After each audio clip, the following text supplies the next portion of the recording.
Elanji Vsat group of ഇൻസ്റ്റിറ്റ്യൂഷനിൽ ബിരുദദാന ചടങ്ങ് പ്രയാഗ 2026 നടന്നു. വിപുലമായ രീതിയിൽ വിസാറ്റ് ക്യാമ്പസിൽ വെച്ച് നടന്ന പരിപാടി കേരള ഉന്നത വിദ്യാഭ്യാസ വകുപ്പ് മന്ത്രി റോജി എം ജോൺ ഉദ്ഘാടനം ചെയ്തു. എൻ്റെ എല്ലാ അധ്യാപകർക്കും ഞാൻ നന്ദി പറയുന്നു എന്നാണ് പറയുന്നത്. ഇൻസന്റെ വാക്കുകളിൽ മൗലാന യൂസഫ് സായിയുടെ ആ പ്രസംഗത്തിലെ ചില വാക്കുകളാണ് എനിക്ക് ഓർമ്മ വന്നത്. You spent 3 to 4 years in this campus and I'm sure these 3-4 years would have been the best time of your life. നിങ്ങളുടെ ജീവിതത്തിലെ ഏറ്റവും തിളക്കമാർന്ന, നിങ്ങൾ എന്നും ഓർത്തിരിക്കാൻ ആഗ്രഹിക്കുന്ന ഏതാനും വർഷങ്ങളാണ് ഇവിടെ കടന്നുപോയത്. You will never get this back. Remember that.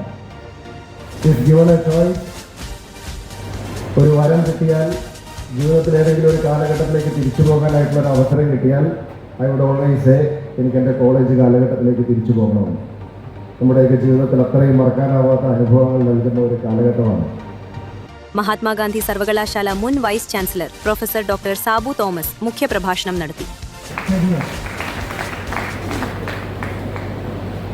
And let me also give a big clap to the teachers who molded you.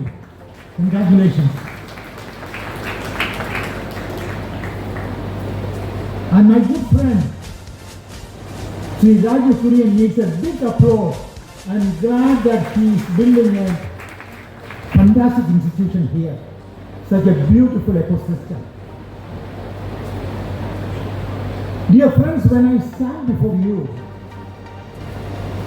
I remember my... Vsat group of institutions chairman Raju Kurian അധ്യക്ഷത വഹിച്ചു.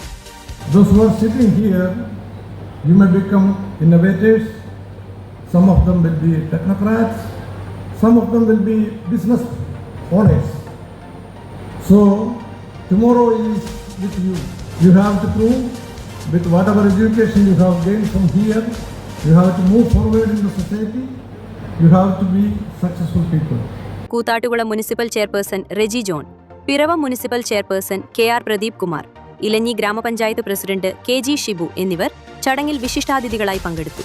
വിവിധ കോഴ്സുകളിൽ ബിരുദവും ബിരുദാനന്തര ബിരുദവും വിജയകരമായി പൂർത്തിയാക്കിയ വിദ്യാർത്ഥികൾക്ക് ചടങ്ങിൽ ബിരുദ സർട്ടിഫിക്കറ്റുകൾ വിതരണം ചെയ്തു. വിദ്യാർത്ഥികൾ, രക്ഷിതാക്കൾ, അധ്യാപകർ, പൂർവ്വ വിദ്യാർത്ഥികൾ, പൊതുപ്രവർത്തകർ തുടങ്ങിയവരുടെ സാന്നിധ്യത്തിൽ നടന്ന ചടങ്ങ് ശ്രദ്ധേയമായി.